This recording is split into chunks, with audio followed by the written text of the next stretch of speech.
So SSC JEE 2025 notification అయితే release అయింది. So మన కంప్లీట్ డీటెయిల్డ్ నోటిఫికేషన్ అయితే మన టెలిగ్రామ్ గ్రూప్లో టెలిగ్రామ్ ఛానల్ అయితే అవైలబుల్గా ఉంది. సో అంతకుముందు అయితే మన టెలిగ్రామ్ గ్రూప్ ఉండేది.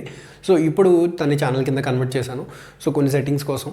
సో ఎవరైతే టెలిగ్రామ్ గ్రూప్లో జాయిన్ అయ్యారో సో టెలిగ్రామ్ ఛానల్లో కూడా అంటే ఇప్పుడు ఫర్దర్గా అప్డేట్స్ అన్నీ కూడా టెలిగ్రామ్ ఛానల్లోనే అప్డేట్ చేస్తా. సో అందులో ఇయర్ వైజ్ ఏ ఇయర్లో ఏ సబ్జెక్ట్కి ఎంత వెయిటేజ్ వచ్చింది, సో ఆ వెయిటేజ్ బట్టి మనం సివిల్ ఇంజనీరింగ్ సబ్జెక్ట్కి సంబంధించిన వెయిటేజ్కి సంబంధించిన ఫోటో కూడా నేను పెట్టాను. సో అలాగే ఇంకా ఫర్దర్గా ఏమైనా అప్డేట్స్ ఉన్నా కానీ ఎస్ఎస్సి జేఈకి సంబంధించి నేను ఛానల్లో ఎప్పటికప్పుడు కంటిన్యూస్గా అప్డేట్స్ ఇస్తూనే ఉంటాను. సో మీరు ఎవరైతే డీటెయిల్ నోటిఫికేషన్ కోసం చూస్తున్నారో సో అది మన ఛానల్లో అవైలబుల్గా ఉంది. సో ఛానల్లో జాయిన్ అవ్వండి. అలాగే ఇంకా ఫర్దర్గా కూడా అన్ని అనౌన్స్మెంట్ అన్నీ కూడా ఛానల్లోనే వస్తాయి. సో డీటెయిల్ నోటిఫికేషన్ మాత్రం ఛానల్లో జాయిన్ అవ్వండి. సో ఇప్పుడు మనకి తెలిసిన విషయమే ఎస్ఎస్సి జేఈ 2025 నోటిఫికేషన్ అనేది వచ్చింది. సో నోటిఫికేషన్ గురించి కొన్ని విషయాలు మనం తెలుసుకుందాం. చాలామందికి డౌట్స్ ఉన్నాయి. సో నాకు వాట్సాప్లో కూడా మెసేజ్ చేస్తున్నారు. సో టోటల్గా 1300+ వేకెన్సీస్ అనేది ఉన్నాయి, అంటే 1340. యాక్చువల్లీ ఇందులో చాలామందికి ఉన్నది ఏంటంటే మెడికల్కి సంబంధించిన డౌట్స్ అనేవి ఉన్నాయి. అంటే మెడికల్ స్టాండర్డ్స్ ఎలా ఉండాలండి.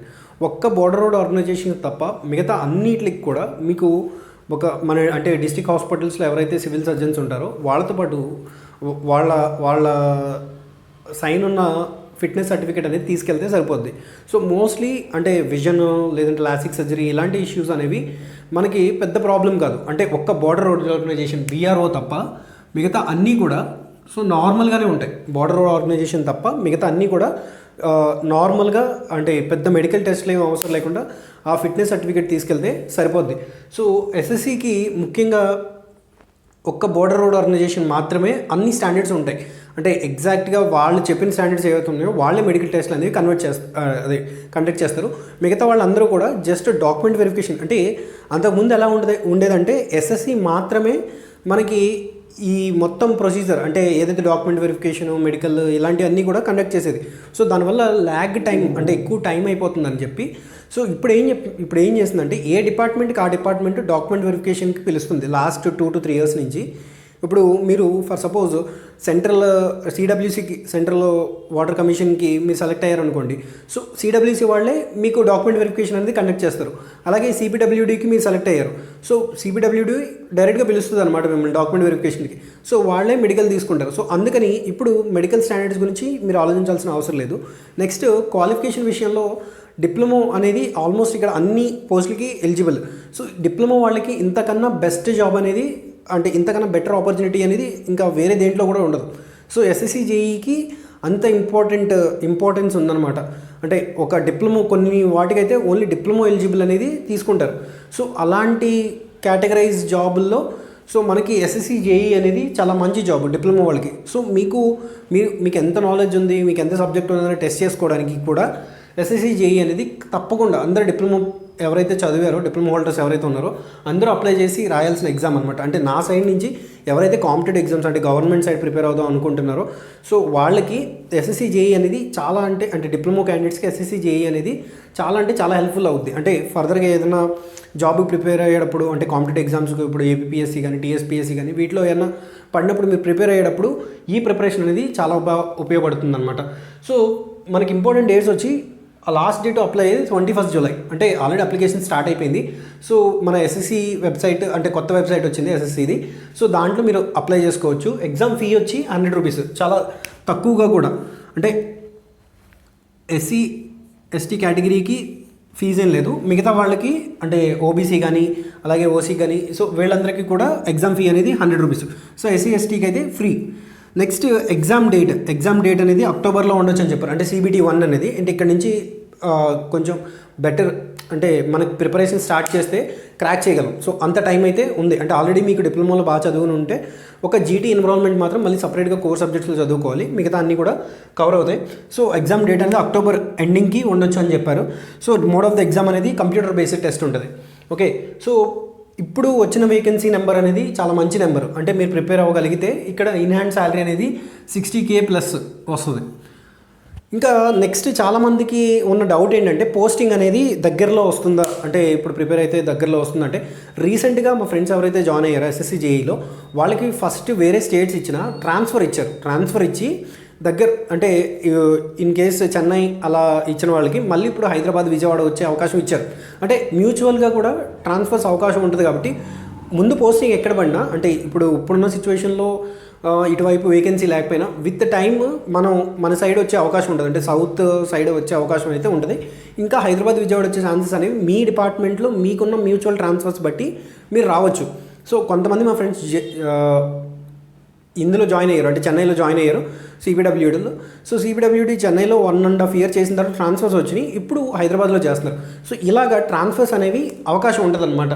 ఓకే, సో ఇక్కడ పేపర్ మోడ్ అనేది ఫస్ట్ ఆఫ్ ఆల్ పేపర్ 1 అంటే ఇక్కడ పేపర్ 1 పేపర్ 2 2 టైర్స్ కింద ఎస్ఎస్సి జేఈ ఎగ్జామ్ అనేది జరుగుద్ది.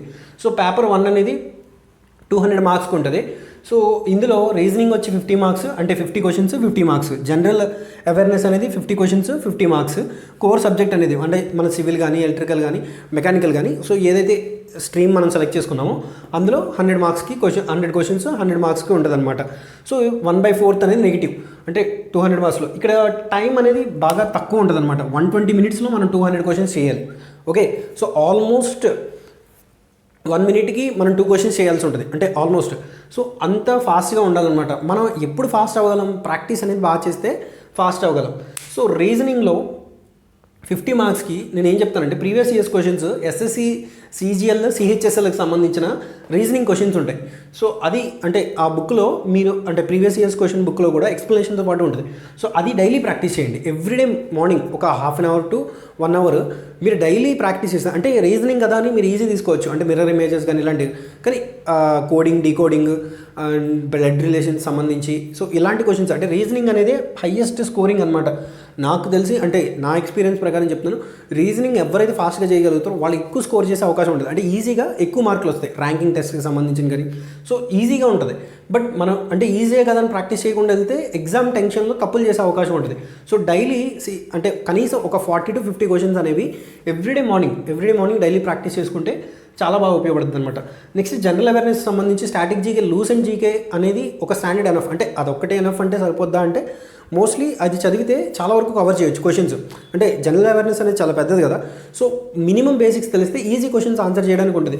ఫర్ సపోజ్ డాన్సెస్ అంటే క్లాసికల్ డాన్సెస్, ఏ స్టేట్కి సంబంధించి ఏ డాన్స్, అలాగే ఎక్కడ ఏ ఫెస్టివల్ చేసుకుంటారు, ఏ డేస్ ఇంపార్టెంట్ డేస్ ఏ ఉన్నాయి, అంటే స్టాటిక్ జీకే ముఖ్యంగా జాగ్రఫీ హిస్టరీ ఇవన్నీ కూడా కవర్ చేస్తాడు. Indian geography, Indian history and Indian economy కూడా. ఎకానమీలో బేసిక్స్ అంటే మ్యాక్రో ఎకనామిక్స్ అంటే ఏంటి, మైక్రో ఎకనామిక్స్ అంటే ఏంటి, అలాగే పర్సనల్ ఇన్కమ్ అంటే ఏంటి, డిస్పోజల్ ఇన్కమ్ ఆ డెఫినేషన్స్లో క్వశ్చన్స్ అడుగుతాడు.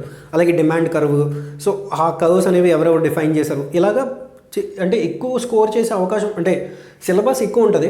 అంటే మీరు షార్ట్ టర్మ్లో అంతకుముందు ఎప్పుడు జనరల్ అవేర్నెస్ చేయలేదు అంటే చదవలేదు అనుకుంటే షార్ట్ టర్మ్లో ఎక్కువ కవర్ చేయాలంటే కష్టంగా ఉంటుంది. సో అదొకటి కన్సిడర్ చేయండి ప్రిపరేషన్ చేసినప్పుడు. ఇప్పుడు మళ్ళీ ఫ్రెష్గా స్టార్ట్ చేయాలంటే, కొత్తగా స్టార్ట్ చేయాలంటే కొంచెం టైం టేకెన్ సబ్జెక్ట్ అనమాట.